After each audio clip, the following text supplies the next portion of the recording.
Primeira carta aos Coríntios, capítulo 9. A liberdade e os direitos do apóstolo Paulo. Não sou eu, porventura, livre? Não sou eu apóstolo? Não vi Jesus, nosso Senhor? Acaso não sois fruto do meu trabalho no Senhor? Se não sou apóstolo para outrem, certamente o sou para vós outros. Porque vós sois o selo do meu apostolado no Senhor. A minha defesa perante os que me interpelam é esta: não temos nós o direito de comer e beber, e também o de fazer-nos acompanhar de uma mulher irmã, como fazem os demais apóstolos e os irmãos do Senhor e Cefas? Ou somente eu e Barnabé não temos direito de deixar de trabalhar? Quem jamais vai à guerra à sua própria custa? Quem planta a vinha e não come do seu fruto? Ou quem apacenta um rebanho e não se alimenta do leite do rebanho? Porventura falo isto como homem, ou não o diz também a lei? Porque na lei de Moisés está escrito: não atarás a boca ao boi quando pisa o trigo. Acaso é com bois que Deus se preocupa? Ou é seguramente por nós que ele o diz? Certo que é por nós que está escrito: pois o que lavra cumpre fazê-lo com esperança, o que pisa o trigo faça-o na esperança de receber a parte que lhe é devida. Se nós vos semeamos as coisas espirituais, seria muito recolhermos de vós bens materiais. Se outros participam desse direito sobre vós, não o temos nós em maior medida? Entretanto, não usamos desse direito. Antes, suportamos tudo para não criarmos qualquer obstáculo ao Evangelho de Cristo. Não sabeis vós que os que prestam serviços sagrados do próprio templo se alimentam? E quem serve ao altar, do altar tira o seu sustento? Assim ordenou também o Senhor aos que pregam o Evangelho, que vivam do Evangelho. Eu, porém, não me tenho servido de nenhum destas coisas, e não escrevo isto para que assim se faça comigo, porque melhor me fora morrer antes que alguém me anule esta glória. Se anuncio o Evangelho, não tenho de que me gloriar, pois sobre mim pesa essa obrigação, porque ai de mim se não pregar o Evangelho. Se o faço de livre vontade, tenho galardão, mas se constrangido, é então a responsabilidade de despenseiro que me está confiada. Nesse caso, qual é o meu galardão? É que evangelizando proponha de graça o Evangelho para não me valer do direito que ele me dá. Porque sendo livre de todos, fiz-me escravo de todos, a fim de ganhar o maior número possível. Procedi para com os judeus como judeu, a fim de ganhar os judeus. Para os que vivem sob o regime da lei, como se eu mesmo assim vivesse, para ganhar os que vivem debaixo da lei, embora não esteja eu debaixo da lei. Aos sem lei, como se eu mesmo o fosse, não estando sem lei para com Deus, mas debaixo da lei de Cristo, para ganhar os que vivem fora do regime da lei. Fiz-me fraco para com os fracos, com o fim de ganhar os fracos. Fiz-me tudo para com todos, com o fim de, por todos os modos, salvar alguns. Tudo faço por causa do Evangelho, com o fim de me tornar cooperador com ele. Não sabeis vós que os que correm no estádio, todos na verdade correm, mas um só leva o prêmio? Correi de tal maneira que o alcanceis. Todo atleta em tudo se domina. Aqueles para alcançar uma coroa corruptível, nós, porém, a incorruptível. Assim corro também eu, não sem meta. Assim luto, não como desferindo golpes no ar, mas esmurro o meu próprio corpo e o reduzo à escravidão, para que, tendo pregado a outros, não venha eu mesmo a ser desqualificado. Amém. Nós vamos meditar sobre o tema a liberdade da graça. Vocês que estavam aqui quarta-feira passada se lembram que examinamos o capítulo 8, sobre a liberdade cristã. E naquela oportunidade falamos que a liberdade do cristão não é conduzida pelos seus direitos, mas pelo amor ao próximo. E Paulo diz que nós temos que ter muito cuidado com a nossa liberdade, porque se nós, usando a nossa liberdade, escandalizamos o outro, e somos um motivo de tropeço para o outro, mesmo agindo com o nosso conhecimento, estamos deixando de agir pelo amor. Talvez você vai perceber com muita clareza que Paulo esteve lidando com pessoas que defendiam os seus direitos. Nós reivindicamos os nossos direitos. E sempre alguém reivindica os seus direitos em detrimento de outrem. E Paulo precisou falar sobre isso com a igreja de Corinto, porque a igreja de Corinto era extremamente radical na luta pelos seus direitos. No capítulo 6, Paulo vai precisar dizer no versículo 7 para aquela igreja o seguinte: o só existir entre vós demanda já é completa derrota para vós outros. Por que não sofreis antes a injustiça? Por que não sofreis antes o dano? Paulo está falando que tem hora que você precisa abrir mão dos seus próprios direitos por causa do amor. No capítulo 8, versículo 9, Paulo trata desse assunto de novo, quando ele diz: vede, porém, que esta vossa liberdade não venha de algum modo a ser tropeço para os fracos. Cuidado com o seu direito. Você não é regido pelos seus direitos simplesmente, mas pelo amor. Essa é a ética cristã. Agora, o que vai acontecer no capítulo 9 é que Paulo vai ilustrar o que pregou no capítulo 8. E a ilustração que ele vai oferecer de que a ética cristã ou a liberdade cristã não é regida pelos direitos, mas pelo amor, pela abnegação, é o exemplo da sua própria vida. Paulo vai ilustrar o seu ensino do capítulo 8, dando o seu próprio testemunho. O que Paulo vai dizer é o seguinte: eu estou praticando o que eu estou pregando. O capítulo 9 lida com esse ensino de Paulo sobre o suporte financeiro dos obreiros. Se você pegar e ler o capítulo 9 fora do seu contexto, você vai achar que Paulo está fugindo do assunto de liberdade cristã, e não está. Vocês vão ver que no capítulo 9 ele vai dar um exemplo positivo. E no capítulo 10 ele vai dar um exemplo negativo de como se usa mal a liberdade, quando ele vai citar o exemplo de Israel. Paulo ainda está dentro desse assunto. Do que eu faço com a minha liberdade?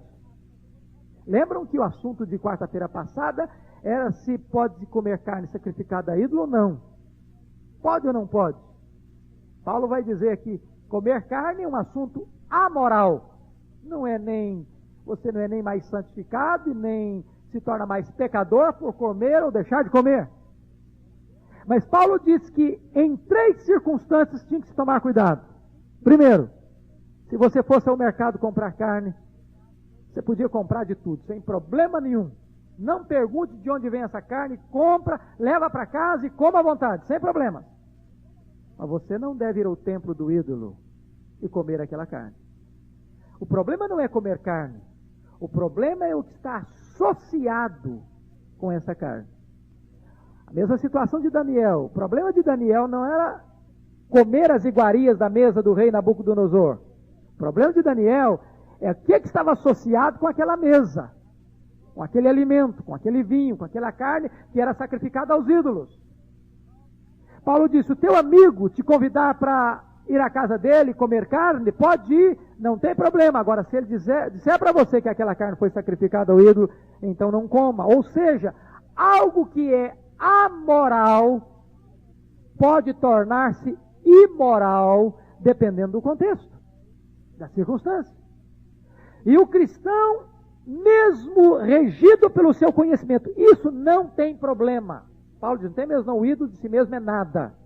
Mas se a sua liberdade vai ferir a consciência do fraco, vai fazer o fraco tropeçar e cair, então você deve abdicar dos seus direitos. Por quê? Porque a liberdade cristã não é regida pelo seu conhecimento simplesmente, mas é regida pelo amor. Paulo diz, o conhecimento ensoberbece, mas o amor edifica. E agora Paulo vai ilustrar com seu exemplo pessoal. E no capítulo 9, ele não está interrompendo o ensino da liberdade cristã, ele está ilustrando. E o que ele vai dizer para a igreja é o seguinte: igreja de Corinto, eu tenho o direito de receber de vocês o sustento financeiro. É direito meu. Digno é o trabalhador do seu salário. Só que Paulo vai abrir mão desse direito por um objetivo mais elevado. Ele está ilustrando como se trabalha com a liberdade cristã. Um direito dele, mas ele abre mão. E ele vai apresentar nesse capítulo 9 dois argumentos em defesa da sua política sobre sustento financeiro daqueles que trabalham na obra de Deus. Em primeiro lugar, ele defendeu o seu direito de receber suporte financeiro. Ou seja, ele defende o direito do obreiro ser sustentado pela igreja. Esse é o primeiro ponto que ele vai trabalhar. O segundo ponto que ele vai trabalhar, ele defende o seu direito de recusar o suporte financeiro. Primeiro, ele constrói a base para dizer que é direito, que é legal, que é bíblico receber o salário da igreja. Depois ele vai usar um outro argumento, a liberdade que ele tem, o direito que ele tem de abrir mão do direito, em função de uma causa maior. Nos versículos 1 a 14, Paulo deu 5 argumentos para provar seu direito em receber sustento financeiro da igreja de Corinto. Se você estiver anotando, pode anotar o primeiro argumento que ele usa para provar o direito que ele tinha de receber o sustento da igreja, que é o seu apostolado. Versículos de 1 a 6. O que estava acontecendo com a igreja de Corinto é que alguns crentes da igreja de Corinto estavam questionando a autenticidade do apostolado de Paulo. Alguns o consideravam um impostor. E Paulo agora precisa argumentar com a igreja que o seu apostolado é genuíno, é autêntico, não é espúrio. E Paulo começa levantando a seguinte questão: qual é a prova de um verdadeiro apóstolo? A primeira prova de um verdadeiro apóstolo é que ele deveria ter conhecido e visto a Jesus pessoalmente e sido testemunha da sua ressurreição. Se você perceber, o critério para a escolha do substituto de Judas Iscariotes era alguém que tivesse testemunhado e visto a Jesus Cristo e também Jesus Cristo ressurreto. Está lá no capítulo 2 de Atos, ou melhor, no capítulo 1 de Atos, versículo 21 e 22. O apóstolo teria que ser alguém que dava testemunho da ressurreição de Jesus Cristo. E quando chega aqui no capítulo 1, versículo 9, Paulo faz uma pergunta retórica: não vi Jesus nosso Senhor? Ele viu a Jesus. Viu a Jesus no caminho de Damasco. E lá em 1 Coríntios 15, versículo 8, quando ele fala da aparição de Cristo, do Cristo ressurreto, que apareceu aos 12, que apareceu a Cefas, que apareceu a mais de 500 irmãos de uma vez, que apareceu a Tiago, e por último, diz ele, apareceu também a mim. Então, a primeira credencial para um apóstolo, Paulo tinha. Ele tinha visto a Jesus e era testemunha da sua ressurreição. Qual era a segunda credencial de um apóstolo? Um ministério confirmado pelo ensino recebido de Cristo e por sinais. O ensino de Paulo foi recebido por Cristo? Foi. Ele testemunha que o que ele recebeu lá em Gálatas, ele não recebeu de homens, mas ele recebeu de Jesus Cristo. E ainda que um anjo venha do céu e pregue outro evangelho que não aquele que recebeu de Cristo, seja anátema. E sobre os sinais, Paulo poderia cumprir esse requisito do verdadeiro apóstolo? Abra sua Bíblia aí no capítulo 12, versículo 12 da segunda carta, que ele vai dizer isso.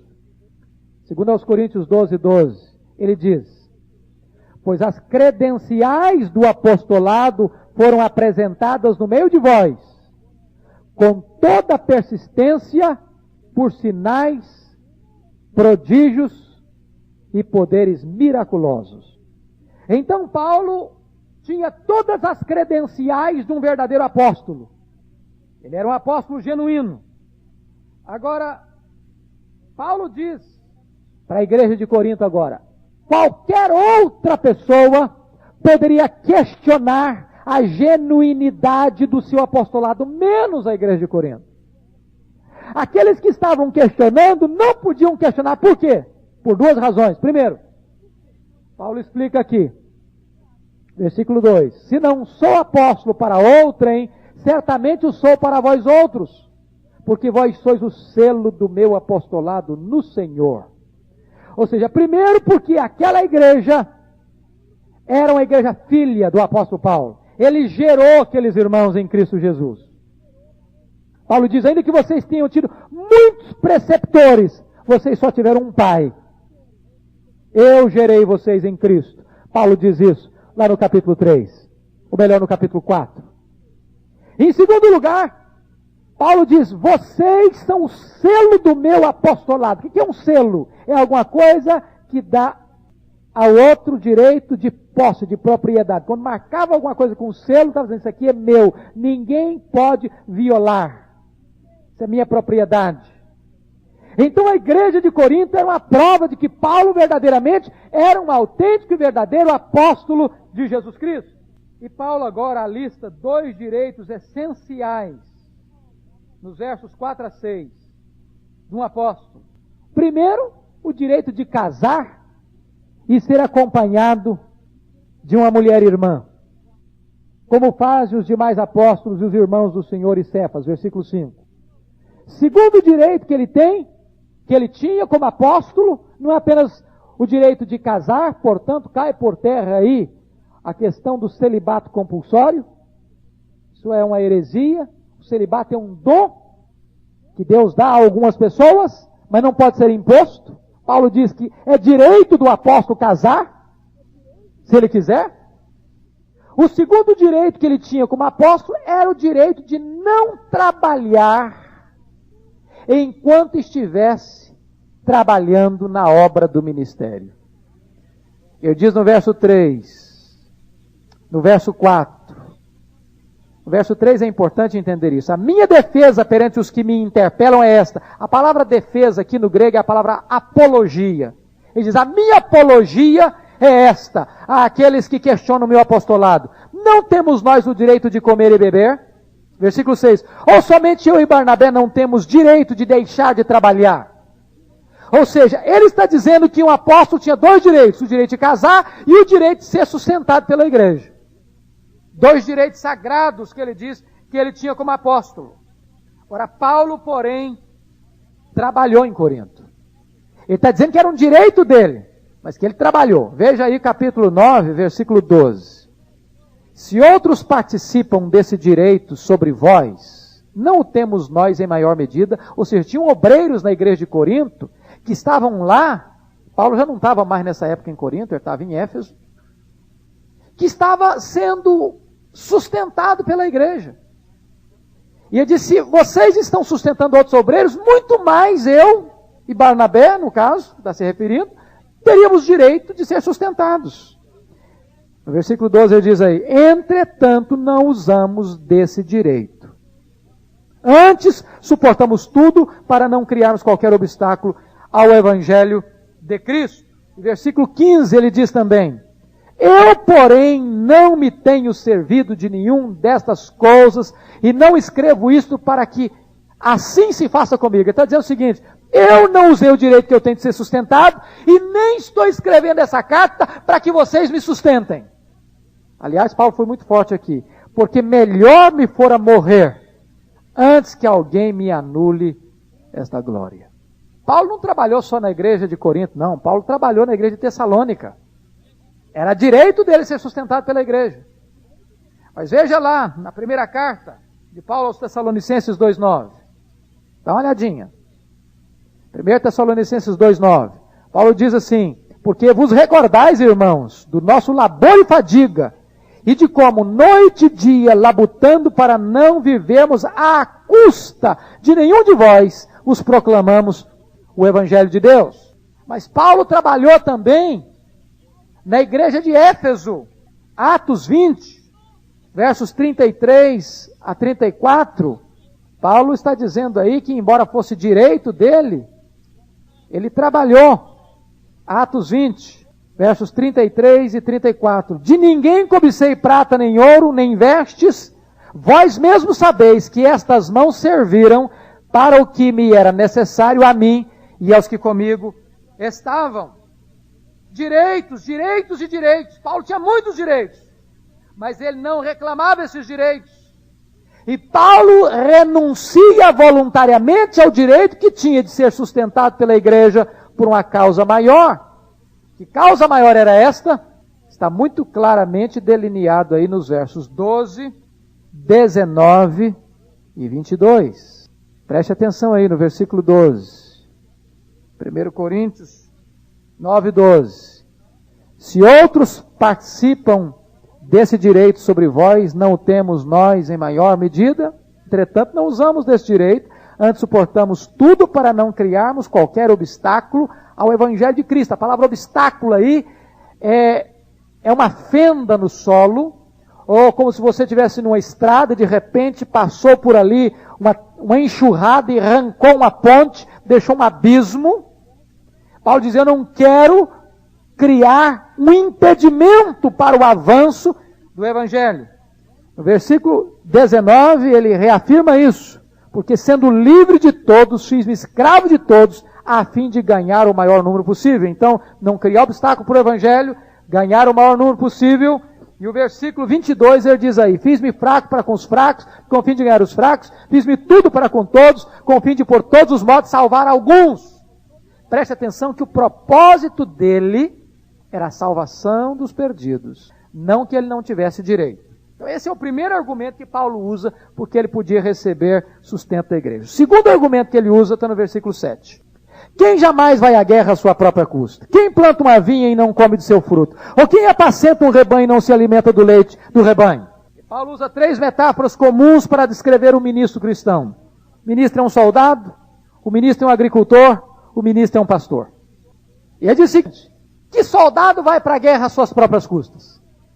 Qual é o agricultor que depois que ele colhe o fruto da lavoura, não tem o direito de comer desse fruto e vai ter que ir lá para o mercado comprar aquilo que ele mesmo trabalhou e produziu? Qual é o pastor que cuida do rebanho e tira o leite do rebanho e vai ter que ir ao mercado comprar 1 litro de leite?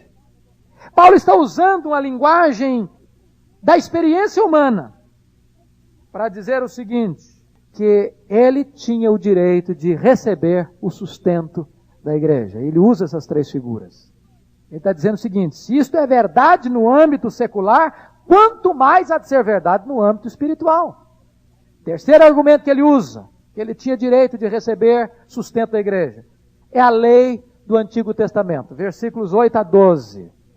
E ele agora, porventura, falo isso como homem ou não o diz também a lei? Porque na lei de Moisés está escrito, não atarás a boca ao boi quando pisa o trigo. Era muito comum você colocar o trigo e o boi ir pisando o trigo, debulhando o trigo. E como Deus é maravilhoso. Até dos animais, Deus tem cuidado. E Deus impediu que se atasse a boca do boi na hora que ele estava trabalhando. Mas agora Paulo pega esse princípio e aplica esse princípio do ponto de vista espiritual. E Paulo diz, será que é com bois que Deus está preocupado? Não é que Paulo está dizendo que Deus não se preocupa com os animais, não. Paulo está pegando um gancho aqui para fazer uma aplicação espiritual.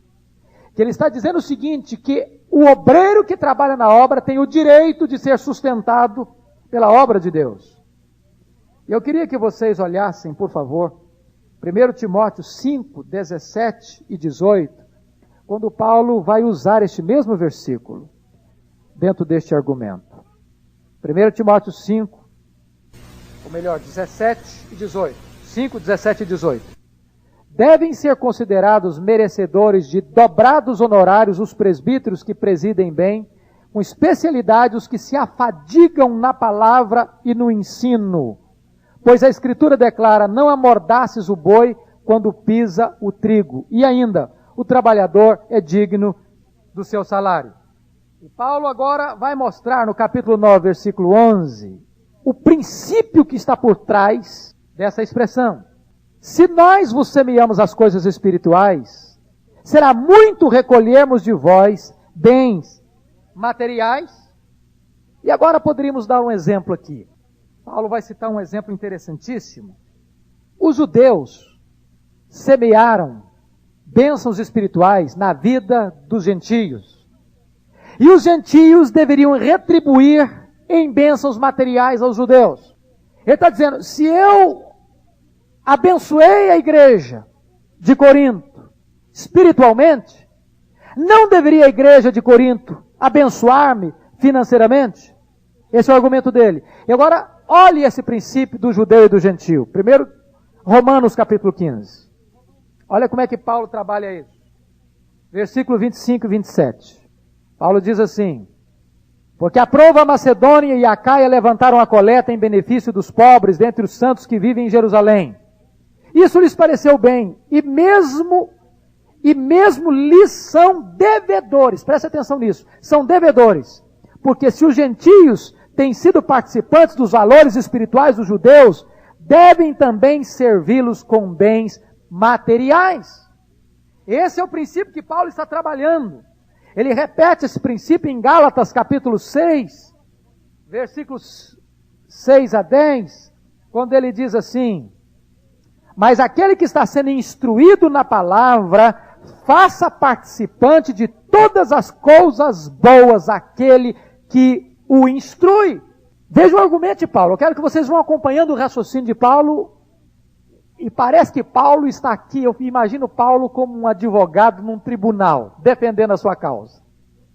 Ele está defendendo o seu apostolado. E ele está usando uma lógica arrasadora. Ele está usando um argumento imbatível. Ele está defendendo os direitos que ele tem de uma maneira muito clara.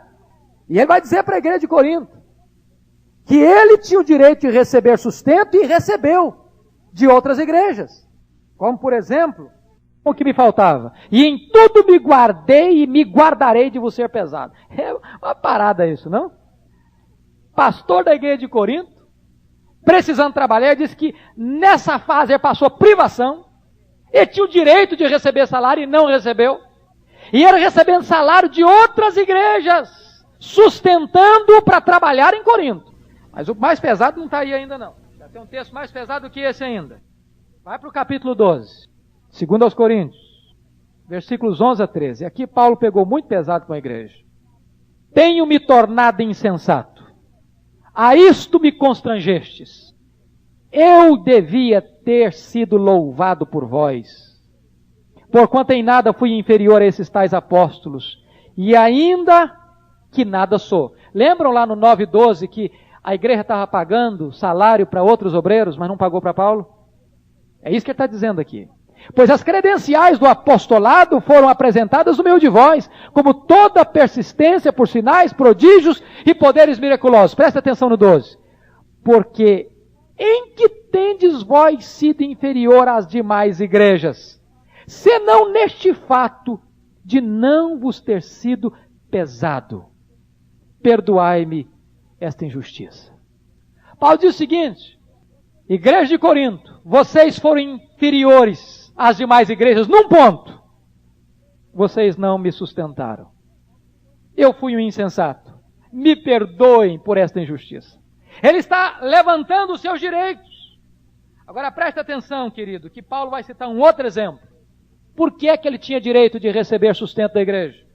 Quarto lugar, por causa da prática do Antigo Testamento, versículo 13.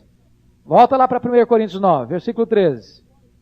Não sabeis vós que os que prestam serviços sagrados do próprio templo se alimentam? E quem serve ao altar, do altar tira o seu sustento? Se você ler o capítulo 9, está quase todo ele em termos de perguntas. Eu imagino Paulo como um orador num tribunal, defendendo a sua causa. E ele está fazendo perguntas retóricas. Agora ele lembra o sacerdote e o levita, que cuidavam do templo, que cuidavam do ministério, que cuidavam do altar. E lá na prática do Antigo Testamento, quando alguém trazia a sua oferta, o seu dízimo, o sacrifício, o levita e o sacerdote eram sustentados por aquilo que era trazido à casa de Deus. Então Paulo está novamente fortalecendo o seu argumento de que ele tinha direito de ser sustentado pela igreja. Mas o último argumento que Paulo vai usar, talvez o mais forte, está no versículo 14. Assim ordenou, preste atenção no verbo ordenar, que é um verbo forte. Assim ordenou também o Senhor aos que pregam o Evangelho, que vivam do Evangelho. Talvez Paulo esteja citando o que Jesus mencionou lá em Mateus 10:10 e Lucas 10:7, que o trabalhador é digno do seu trabalho.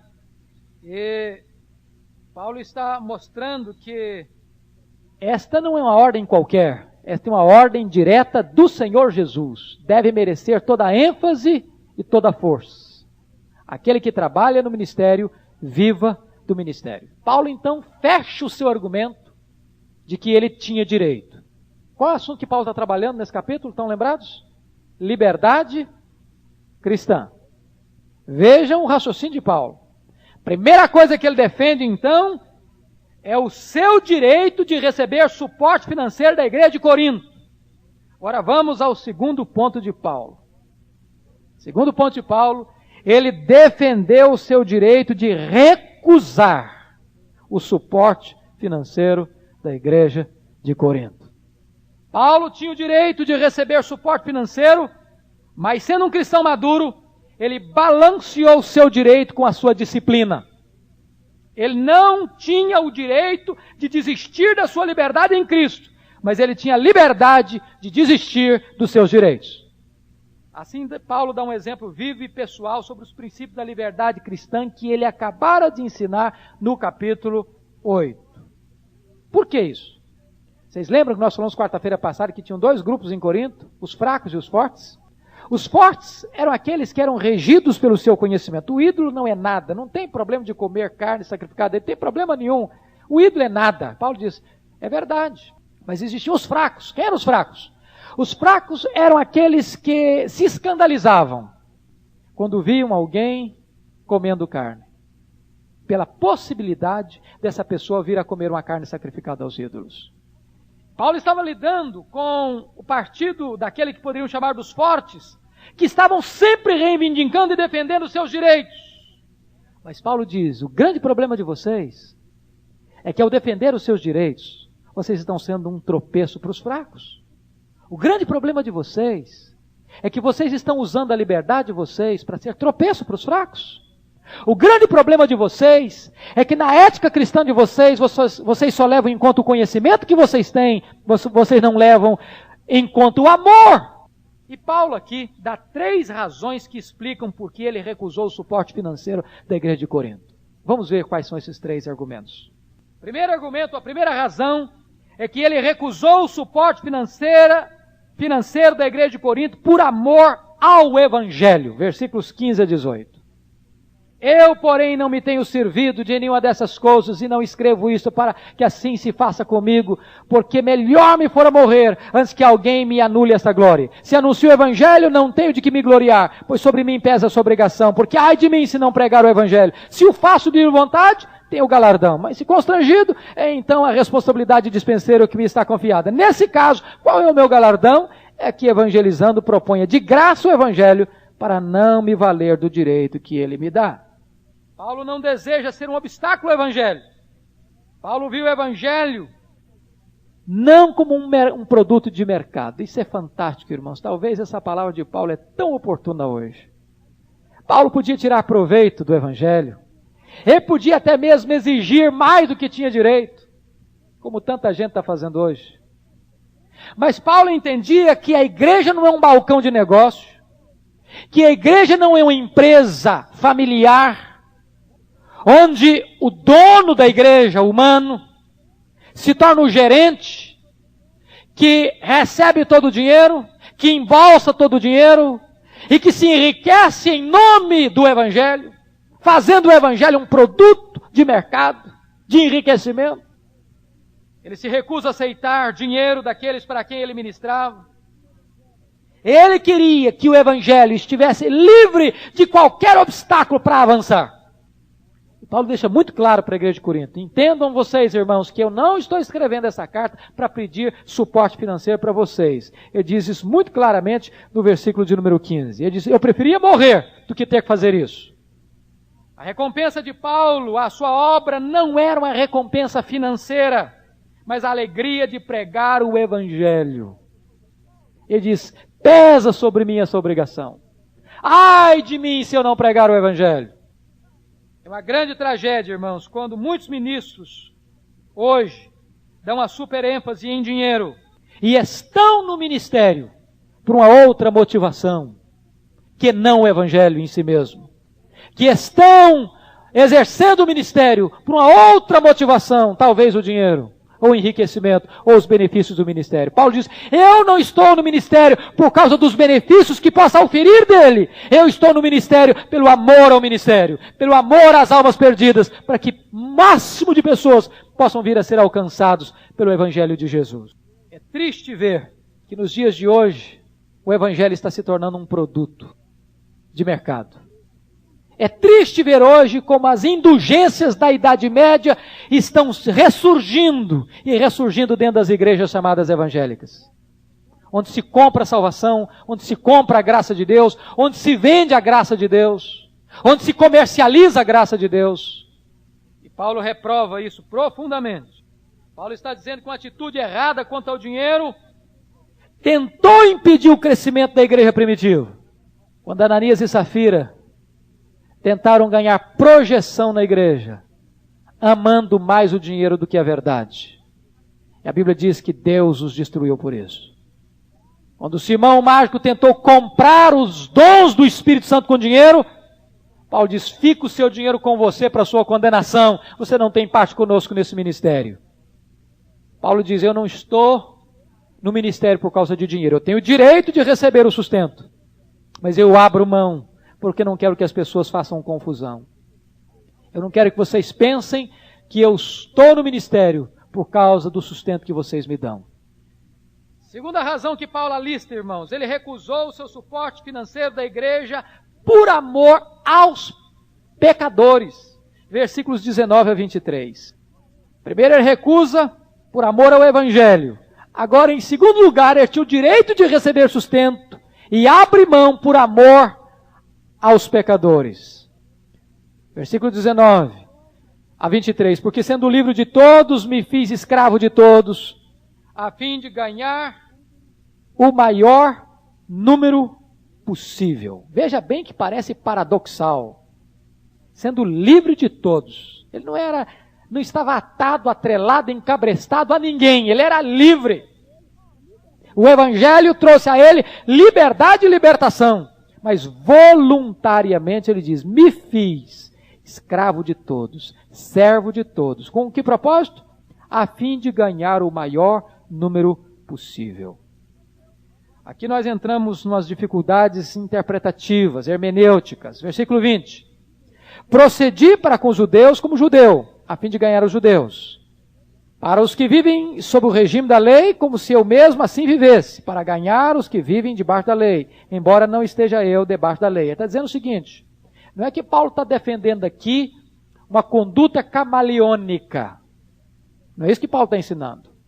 Que você tem um comportamento aqui, você tem outro comportamento lá, e que você muda a sua vida, você muda a sua fachada, você muda a sua conduta, ou você muda a sua mensagem, dependendo do lugar e do ambiente.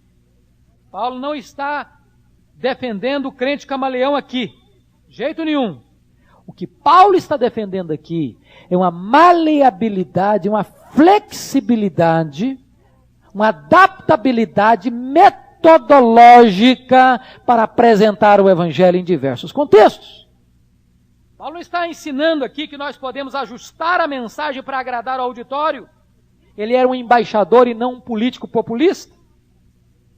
Paulo ensina que precisamos ser sensíveis e flexíveis culturalmente a fim de não criarmos obstáculo ao progresso do Evangelho. Ele não trombeteava sua liberdade diante dos judeus e nem impunha as restrições da lei aos gentios. O que Paulo está ensinando não é um comportamento inconsistente. Ele está simplesmente ensinando diferentes abordagens para grupos diferentes. A questão não é de conteúdo, a questão é de método. Nós poderíamos ver isso muito claro. Se você ler o livro de Atos, você vai ver isso claro. Quando Paulo estava pregando para judeu, normalmente ele começava o seu sermão lá dos patriarcas, vinculando a mensagem do Evangelho com a história do povo judeu. Quando Paulo ia pregar para os gentios, não começava dos patriarcas. Ele tinha uma outra abordagem. Ele começava com o Deus da criação. Lembram lá de Atos 17? Quando ele está lá no Areópago falando para os gregos. Ele não fala dos patriarcas, ele começa com o Deus da criação.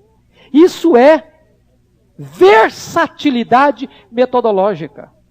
Ele não adulterou o conteúdo do Evangelho, ele simplesmente teve uma abordagem inteligente, flexível. E vejam vocês que Jesus usou a mesma coisa. Para um doutor da lei, Jesus olha para ele e diz, você tem que nascer de novo. Para uma mulher que se sentia escorraçada, Jesus pede para ela um favor, me dá água. Para um Zaqueu que ninguém queria saber dele, era odiado, o maioral dos publicanos, Jesus diz, eu quero ir para a sua casa hoje. Jesus tinha diferentes abordagens para pessoas diferentes. O grande propósito da flexibilidade metodológica de Paulo, diz ele, era a salvação dos judeus, a salvação dos gentios e a salvação do maior número possível de pessoas. Vejam bem que você pode sintetizar isso em duas coisas. Primeiro, identidade racial e sensibilidade religiosa. São os dois principais argumentos e métodos que Paulo usa para tornar o Evangelho mais efetivo. Último lugar, queridos. O último argumento, por que é que ele abriu mão? Por que é que ele recusou o suporte financeiro da igreja? Foi por amor a si mesmo. Primeiro, por amor ao Evangelho. Segundo, por amor aos pecadores. E terceiro, por amor a si mesmo. Versículos 24 a 27.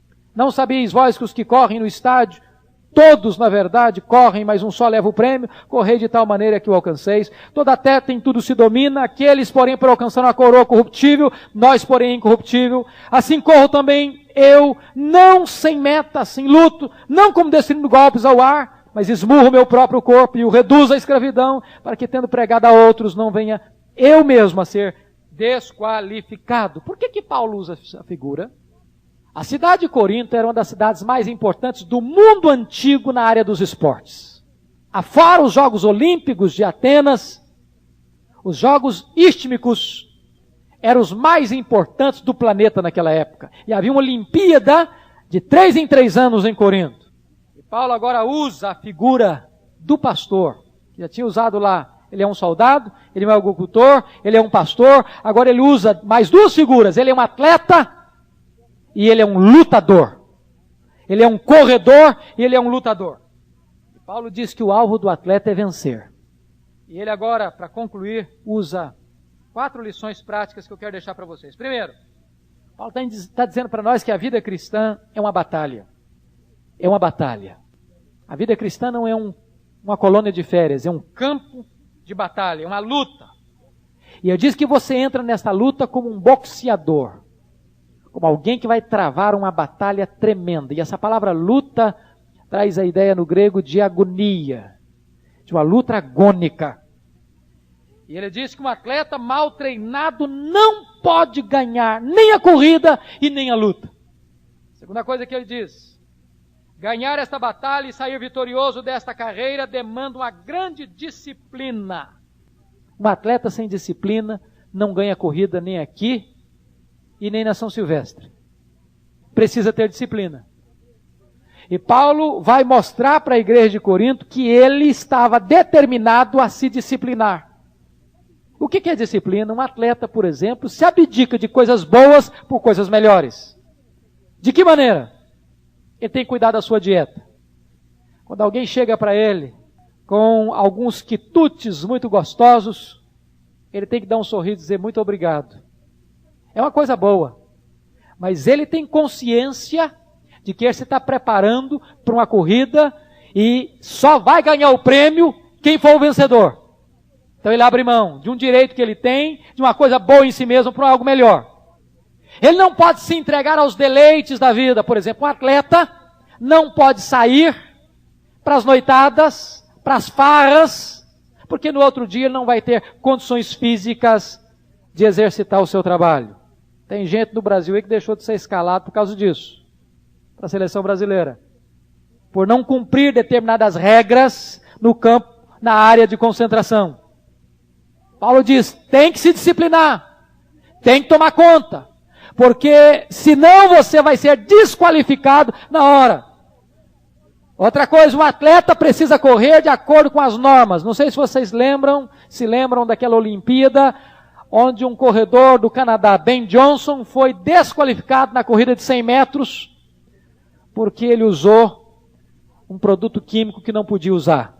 E ele teve a vergonha de a sua medalha de ouro ser tomada dele e ser divulgado para o mundo inteiro. Então Paulo está dizendo que nós, como corredores, temos que abrir mão de muita coisa que para todo mundo é bom, para todo mundo não tem problema, para todo mundo é uma coisa até louvável, mas você abre mão, porque você é um atleta e você tem que chegar lá na linha final como vencedor. Só o vencedor vai ser coroado. Terceira coisa que Paulo ensina para nós aqui é que na vida precisamos conhecer a nossa meta. Corredor não fica jogando beijos para a galera, para a torcida. Ele mira o alvo e corre na direção do alvo. Ele não pode ficar olhando para trás, ele não pode ficar olhando dos lados, ele não pode ficar olhando se a plateia está aplaudindo ou deixando de aplaudir. Ele tem que correr mirando o alvo. Ele diz, nós estamos numa pista de corrida e não podemos ser distraídos por nenhuma coisa, porque nós estamos mirando a nossa meta. E qual é a nossa meta? Glorificar a Deus através de ganhar o máximo de pessoas possível para o Evangelho. Paulo diz, eu faço tudo para ganhar o máximo de gente para Jesus. Eu abro mão dos meus direitos, se é para promover o Evangelho. Finalmente, queridos, na vida não podemos ser usados por Deus para ganhar outros para Jesus, se não dominarmos a nós mesmos. Chega no verso 27, Paulo diz, eu esmurro o meu próprio corpo. Eu trato o meu corpo com severidade, para que eu não venha a ser desqualificado. Preste atenção que Paulo não está falando de perder a salvação, está falando de perder o prêmio. Está falando de chegar no final da corrida e não agradar o seu Senhor. E ele diz, se um atleta treina, se prepara, vai para um campo, se concentra e treina a exaustão para receber uma medalha, ou de ouro, ou de prata, ou de bronze, ou para receber, como na época lá, uma coroa de louro, quanto mais nós deveríamos exercitar a disciplina para recebermos a coroa incorruptível. Então Paulo está dizendo o seguinte, meus irmãos, eu estou abrindo mão dos meus direitos, por amor a mim mesmo. Eu não quero ser desqualificado. Como é triste, irmãos, ver quantas pessoas que são desqualificadas no meio da corrida, no meio do ministério. Conforme o Paulo diz, muitos que corriam bem, hoje não correm mais. Porque no meio da Olimpíada, no meio da corrida, no meio da luta, elas não se disciplinaram e foram desqualificadas. Queridos, concluindo, uma frase. O que é a liberdade cristã? A liberdade cristã, ou a ética cristã, é quando você tem direitos sagrados, legítimos, mas por amor ao outro, você é capaz de abrir mão dos seus próprios direitos. No dicionário do cristão, o outro vem na frente do eu. Na ética cristã, o amor prevalece sobre o próprio conhecimento.